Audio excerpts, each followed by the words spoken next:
What's going on, y'all? It's True Capacity Team Chat with me, Coach Brett, and our fearless leader, James.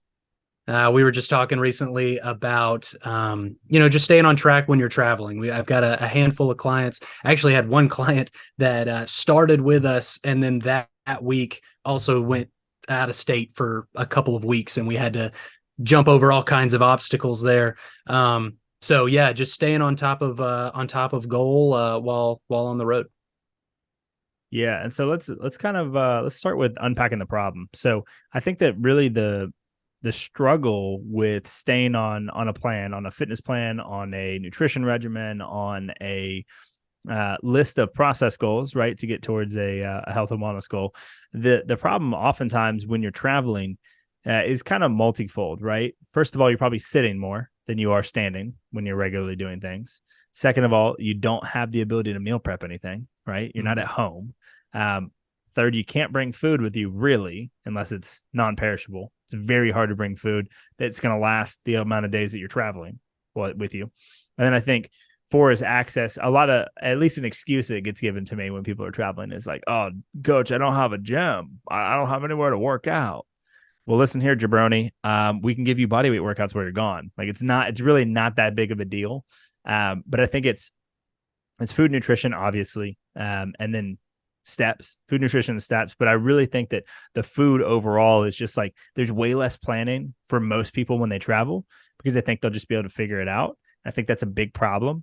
And then I also think on the overall movement side, right, because you're sitting so much, you're way tighter, right? It's harder to get in with the gym because sometimes you're not at a hotel, right? You're at someone's house. And then also steps because you are sitting so much. Usually you're going to meetings, you're doing this, that, and the other. You're in the car, you're in the plane. You're less mobile, which brings you a slew of problems when you come back, right? Because now your shoulders are rolled forward and your hips are tight.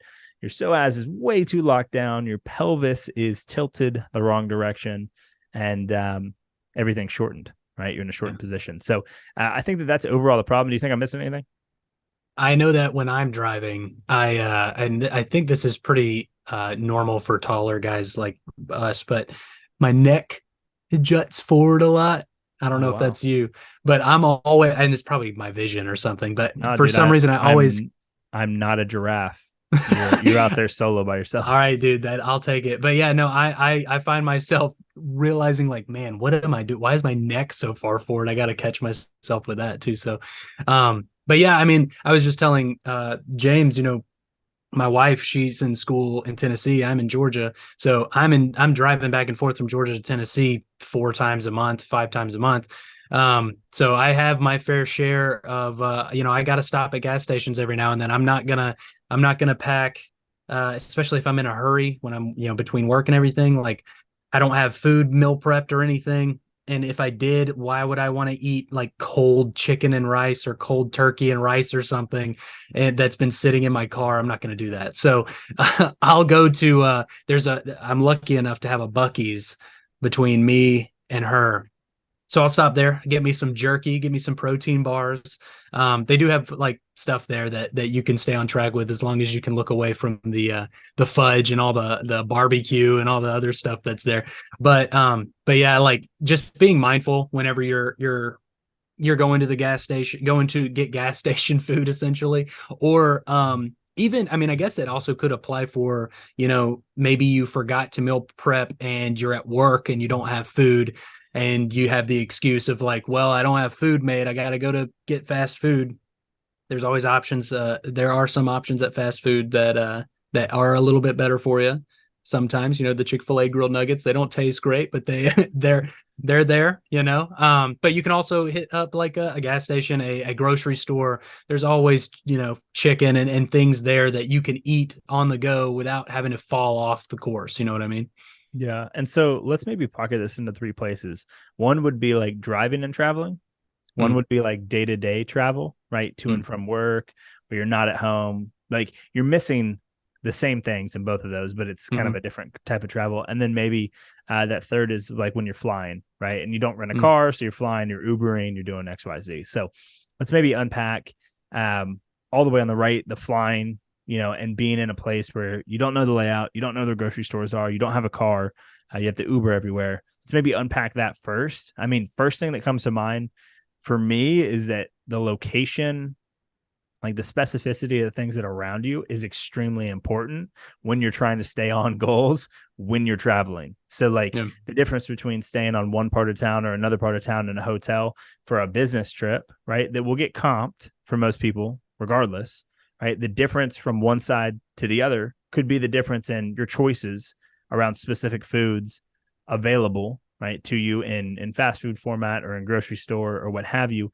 and not having those. Now, doesn't mean that it's an excuse if you don't have them, but it does make it infinitely more difficult, right?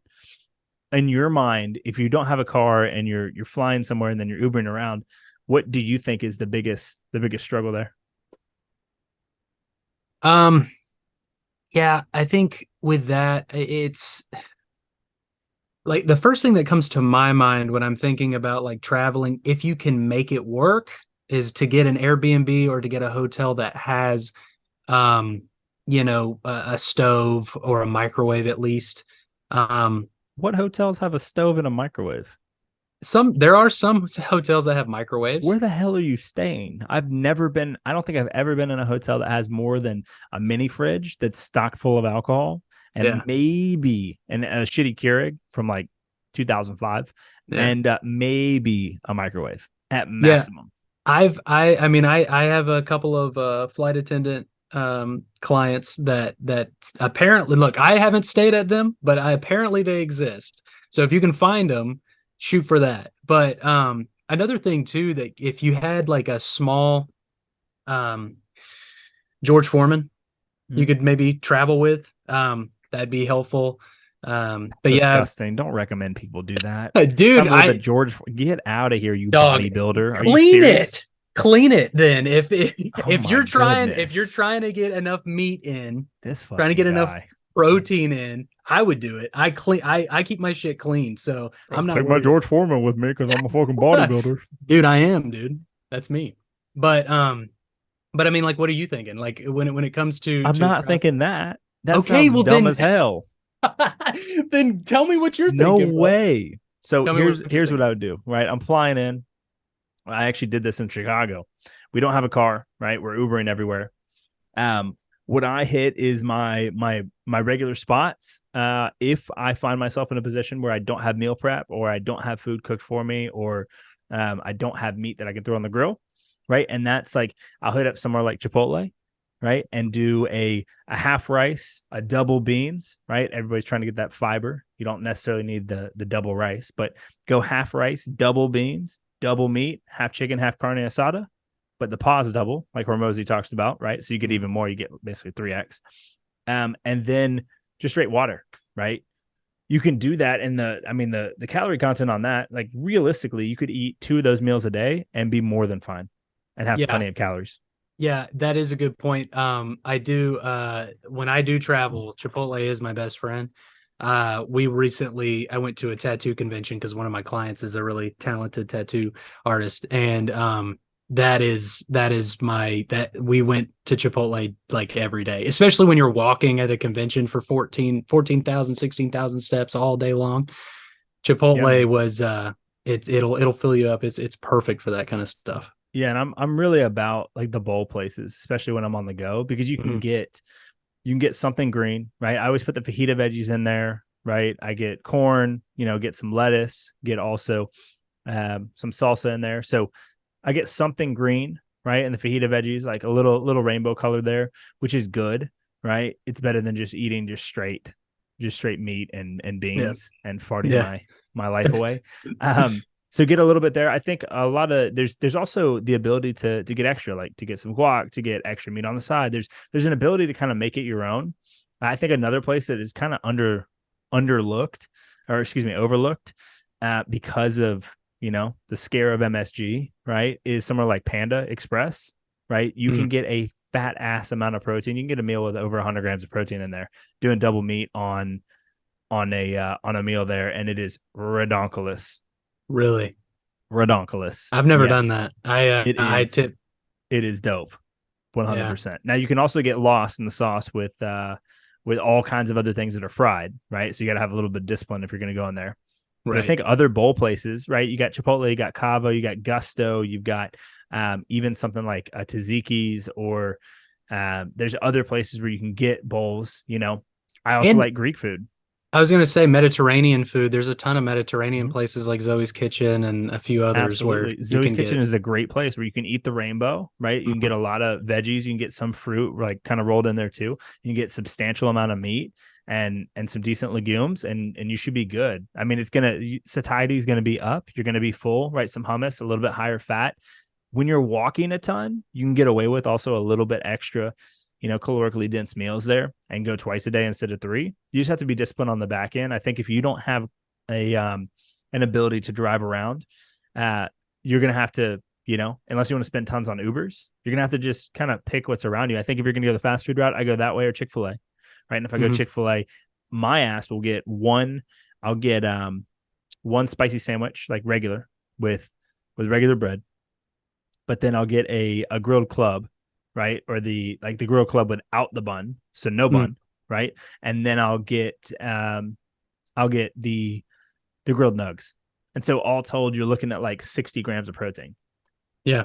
Yeah. I And mean, you have a little bit of bread, right? So you have some carbs, right? And also the fried is also obviously battered. And so there's a little bit more carbs there. I stay away from the fries really. Because they're just so much salt and I just want more and more and more. I know. But those are pretty much like, any bowl, any Mediterranean or Greek place. And then Chick-fil-A is an easy staple if you're going to go fast food. I really kind of try to stay away from, to the best of my ability, McDonald's, Wendy's, et cetera, because a lot of those places, 90% of their menu is fried. Hmm. And I don't really love the calorie content on the other stuff, right? If I'm trying to stay on. And I think that, is there any other fast food specifically that you jump into if you're on the road? Not fast food, but I was gonna say like if you're on the road too and there's a lot of mom and pop places around and maybe you do want to try out one of those places, just check the menu before you go. See if there's something in line with kind of what you're trying to do and go that route. I mean, almost anywhere you go, you can ask if it's steamed or grilled or whatever, or you can ask them to just do that. Like if Mm-hmm. it's chicken or something, instead of frying it, you can always ask for a grilled chicken instead. Um, I will say, obviously the number one thing when you're eating out a lot is to just be weary of the unaccounted for calories, like we've talked about before. There's a Yeah. lot of oils and things like that things are getting cooked in. But if it's not avoidable, like if it's the only choice you got, Mm-hmm. just check the menu beforehand and try to adjust accordingly. Yeah, and I would say more specifically, I mean, on that note, if you're not going to really have any fast food cookie stuff differently, that's really not going to happen. But like a Yeah, that's regular true. sit down restaurant, whether it's mom and pop or somewhere else, I mean, really, it's protein first, right? It's veggie second, it's carb third, and then doing your very best to not just eat an overwhelming amount of dietary fat, right? So like maybe don't eat the guac or the hummus at most places because there's usually way more in it than what there would be if you made it at home, right? Hmm. And also understanding that most places that are fast, if your food comes out really quick, there's a high probability that the meat is not being cooked on a grill. It's being cooked on a flat top with tons of oil. Hmm. And so the ability to ask for light oil or grill, or to ask, like, do y'all cook on a flat top? Right. To understand those things, because that's where like a lot of extra oil, like stuff comes out and like, oh man, it looks great. It's so moist. Sometimes it's not even the marinade and the actual meat itself. It's literally that it's coated in oil. Right. Hmm. And so I think grill, bake, steamed is also going to be the way that you want to kind of grab everything there. Doing your best to be mindful of appetizers and desserts and also alcohol, because I think on trips that's where most people get away from from their situation. It's a big problem. So I think that we've kind of covered the flying and the not having a car. I think potentially the same things could apply when you're driving. You obviously have a little bit more capability, right, when you have your own car and you're driving. So maybe walk me through a couple things that are not related to restaurants, because I think we that can be kind of applied to all three. But Hmm. when you're in your car driving, not the day to day to work, but just like you're driving to Tennessee, what kind of recommendations do you have for people that are struggling with staying on in that scenario? Yeah, I always like I said, I hit the gas station a lot. Beef jerky, you're always going to find beef jerky at a gas station. You're going to get a ton of protein in that way. Just make sure you drink plenty of water. I mean, obviously there's a massive amount of salt there. But yeah, there's beef jerky, protein bars. I like the RX bars. The you see a lot of like climbers and runners and hikers eat those, but they're like there's nothing well, I don't know how I wouldn't say there's Bullshit. nothing Don't say processed in that. it. RX bars are That great though. Yeah. yeah. I'm just saying there's like the ingredients list isn't like a bunch of chemicals and a whole bunch of random stuff. It's a lot of just like natural stuff. You can always get tree nuts, almonds, stuff like that, protein shakes, protein bars. I mean, there's fruit a lot of the time. You go to Quick Trip or Racetrack, they're gonna have like fruit cups and stuff. Get you some carbs, some fiber, and things like that in. So Yeah. that's typically what I do.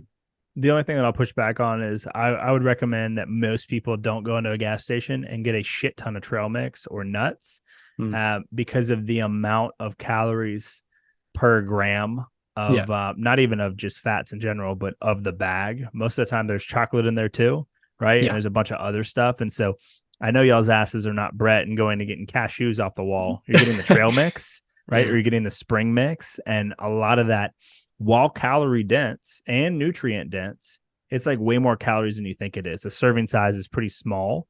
And so the bag is maybe 10 to 15 servings. And some of your asses, including myself, will eat the whole thing in the car. And they're like, oh shit, that's 1,500 calories. I was gonna say too, another good high volume, low calorie food that I eat that you can sometimes find at a gas station is popcorn, like the Skinny Pop. I love Skinny I Pop, cooked that dude. shit at home like a little Yeah. girl in the Yep. pink little box, Yep. right? Beep, beep, beep, beep. It's my A favorite whole snack. yeah, because it is. I mean, you're talking like a couple hundred calories, but the difference in eating that amount of volume of popcorn versus maybe the same amount of volume of candy or something else. I mean, you might get more of a sugar high from the candy and what have you, but also you're going to feel way worse, like 10x, Mhm. 10x worse from eating gummy bears in that quantity than popcorn. Right. Yeah. Yeah. So I think so. We've kind of covered, hey, long trips. We're looking at that, and I think there is another deviation that I'd take from where you're at. Like, I don't really hit up protein bars or Cliff bars or RX bars. I really lean into protein shakes. Now, Mm. the only thing that you got to be careful of is not even careful, but just cognizant of is that most of the time the the large company protein shakes, they don't have lactase in them. So they don't have any other added digestive enzyme. And so you can Right. get very bloated very easily drinking too much volume of them because it's Mhm. not like Prestige that has that in there or Thorne or someone else that has digestive enzymes added so that your body can continue to move through. Mhm. It can be not too fun to drink a muscle milk and you've never had one. And then you're like, oh my God, I've got bubble gut. What is And happening? you've got bubble gut on a 4-hour drive. That's awful.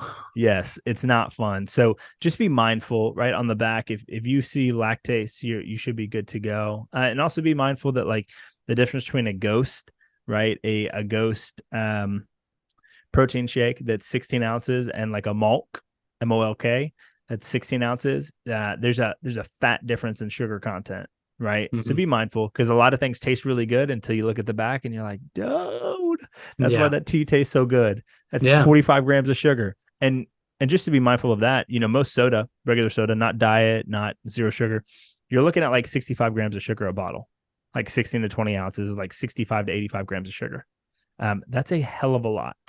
Mhm. Hell of a lot. So just be mindful of that on the protein shakes. But that's where I go instead of bars because I used to eat when I was driving like long time, and not even like long trips, but like Peachtree City to Athens when I go back and forth to school. I would have the Gatorade protein bars that were like pretty Mhm. big. Dude, they're Oh so yeah. good, Yeah, it's but like a they're like candy bar. 900 calories, dude. Yeah. Yeah. Yeah, that's why they're so good. They're like Yeah. 900 calories. So I would be mindful there. And so, like on longer trips, you can do it. I think another place that you could look, right? Brett's really talking about gas stations heavy here. You can also go into Publix, right? Harris Yeah. Teeter. You can go into Kroger, Walmart, Target, what have you. Target, Publix, Sprouts, and Whole Foods are going to be on the expensive side, right? For regular just produce. But something I love to do is either go grab a pound or two of deli meat, or Go grab something that's already pre-cooked. Oftentimes in the cafes and some of the, like in Kroger's and other places, they have a microwave. Mm-hmm. So you might be able to go get one of those meals, right? Carry a little glass bowl with you, right? I would not heat it up in the plastic. You can, but I'm not. I'm good. Put it in the bowl and put it in the microwave, and then take it out of the store, right? Pay for it, obviously, but you can do Yeah. that and get back in the car, right? Mm-hmm. You can get some sausage. You can also just again get the beef jerky and keep it moving. I mean, what Mm-hmm. you're looking for is something that's high protein, moderate to low carb, and low fat. Realistically, like in the car, when you're not moving a ton, or you're traveling, that's going to kind of be the way to go. You don't have to eat gas station food though all day every day to get there. Mm-hmm. And then let's transition into kind of that last pocket, which is the day-to-day travel, because I think the recommendations change a little bit, right? They Yeah. change a little bit from long form travel to short form travel. So I know you don't commute for work, but let's say you do. You're a new caricature. You commute for work and you go an hour each way, right? Okay. If you had to start doing that tomorrow, right? Mm-hmm. What would you make sure that you did to be squared away on the nutrition side? You're saying what would I do while traveling, or what would I do Just to what would you do prepare? in general? Because we're talking about Yeah. like local travel, right? Back and Yeah. forth. Yeah. So I mean, like with that, I feel like the obvious answer here would be meal prepping. But the reason we do that though, and the reason we push that so much is because when you're not prepared, there's not there's in your head, like you're just going to go to McDonald's, or you're just going to go to Wendy's or whatever. So if you can break away from that, what is the word I'm looking for? The old habits and stuff, and you'll be able to combat that with the preparation that you have already made. So that's why, we push that a ton. Is just meal prep. And you can meal prep for the whole week in 90 minutes. We have a way to make that happen. Like, we know how to do that. It doesn't have to take all day. You don't have to take one of your off days and spend 7 hours meal prepping. You can do it in an hour and a half. Get 5 meals set up for lunch every day, and you're good to go. So I mean, yeah, that's what I'm doing. I'm gonna pack in a ton of get my rice cooked, get my whatever chicken baked. Get your for me it's rice, chicken, and broccoli. But for the normal person, whatever it is that you want to do, you cook all that ahead of time. Yeah, and I think something potentially another option for you to meal prep is, and I've done this plenty of times, especially in the house. When I'm like, I don't want to meal prep, but what I'll do is cook 1.5 to 2 servings of what we're going to eat in the night, and then take that for lunch the next day. There you go. Right. And if you did that every day, guys, listen, if you did that every day from Sunday to Saturday, you had family dinner, but you made an extra serving for yourself, or however many people have work the next day, and you just had that leftovers for the next lunch. Well, then if every day you're cooking, or someone in your house is cooking, and it's enough to get you a meal the next day, well, then you don't have to set out 90 minutes. You don't have to set out a day. You don't have to go grocery shopping, and then spend your Sunday doing that instead of watching football. Like, for some people, they'd rather just cook a little bit more and then take it. There's a lot of options there. I think also there's also meal prep services, guys. Like, you can absolutely jump into something, whether we're affiliated with them or not. I mean, some notable, some honorable mentions here, right? Eat Clean Bro, Icon Meals. We used to have Done For You meals, but Prestige Labs took that away. Rest in power. Love you, Hormozy. There's Hummus Fit. I've really liked them a la carte. So instead of buying meals, I buy just like droves of food from Hummus Fit. Mm-hmm. They're out in New York City. Super solid. Eat Clean Bro is Atlanta native and Jersey native, so they'll drive anywhere in Atlanta, kind of metropolitan Atlanta. Super, super solid companies that will do right by you, right? And you can get it prepped, or you can get part of it prepped. Like, the fact of the matter is, you don't have to be all or nothing. It's not like prep every single thing and take it in Tupperware, or you can't do life. No. Yeah. You could set out like, hey, maybe I don't prep any food and I just drive through places. I'm going to prepare 3 days a week. I'm going to prepare 1 day a week, and I'm going to start there. Like, I'm going to drive through 4 days, but I'm going to prepare one. Guess what? Eventually, if you continue to do that, you're going to get used to doing that. And then you might say, hey, well, why don't I just prep 2 days? And then, oh shit, why don't I just prep 3 days? Oh, wow, it's actually saving me money and I'm getting fitter. Why don't I just prep for the whole week? So it's not an all or nothing thing, right? At all. And there's a lot of things that can make it easy, like pre-cooked goodness, hard-boiled eggs, right? You can buy those already cooked. You can do it yourself in on the stove, right? You can do it either way, right? Jerky, another thing, Greek yogurt, cottage cheese, man, breakfast meat. You can get that at a store, or you could go to a local farmer's market where it's going to be much higher quality, obviously a little bit more expensive than $5 for a fucking pound of it, but Right. It's going to be solid. You can switch it up. You can make breakfast egg scrambles and have that for lunch, and then have something random else for dinner. You could do crock pot chicken or rotisserie chicken. That's another thing. You can spend $5.99 on a rotisserie chicken and have enough meat for 3 days. Amen. Like, you can do that. And you can, even if you want to be lazy as shit and you're not Brett Owens, right? You get a rotisserie chicken, you get a little bit of hot sauce at 0 sugar, and then you go to the rice aisle and you get the microwavable packets. It's enough for 2 servings. You could literally meal prep on instant food, and it's going to be better than you driving through somewhere every single day. Yeah. Yeah, and like, I know you give me a hard time for being as strict as I am. Okay, But Arnold. yeah, whatever. But I'm able to do a lot of this stuff, and I have a gluten and dairy. Like, I can't eat gluten or dairy, so it makes it even more difficult. And I can still figure it out. Just going to a grocery store, and getting the pre-cooked stuff, like you were saying, or going, like I mentioned before, just going to a gas station and figuring it out. So it makes it more difficult, but it doesn't mean that it's impossible. You can figure it out. You gotta figure it out. Correct. And people with pre-existing medical conditions can also figure it out. I've had tons of clients that have traveled internationally, that have had pre-existing conditions, right? Maybe it's UC, maybe it's Crohn's, maybe it's something else. I mean, I'm not going to divulge any individual's personal information tied to their name, but there's been many people that have come through our programs that have had pre-existing conditions, right? Pre-diabetic, type 2, type 1, like a lot of stuff going on, right? If we can help people like that make it work, I promise you that just overeats a little bit too many M&Ms and overeat and drives through a little bit too much and doesn't have intolerances and doesn't have medical things going on, I promise you that you can figure it out. Yeah. 100%. There's no reason that you couldn't. 100%. Yeah, I agree. I think at this point we've been pretty exhaustive, right? We've got 90-minute meal prep. We have a guide that we can send people. We also have a restaurant ordering system for if you're eating out, right? Hell, we have a travel guide too, right? If any of that is something that you want, comment below. If you're on YouTube, you can just comment below and someone from our team will reach out. Also, our Facebook group is below in the show notes, whether you're on streaming or on YouTube, and we would love to see you there. That is where we drop a ton of free game. You can ask any question that you want. I think that was an exhaustive list. Do you think we missed anything? No, I think we covered everything. Hell yeah. Well, thank you all for coming out again for another episode of Team Chat, and we'll see you next week. Peace.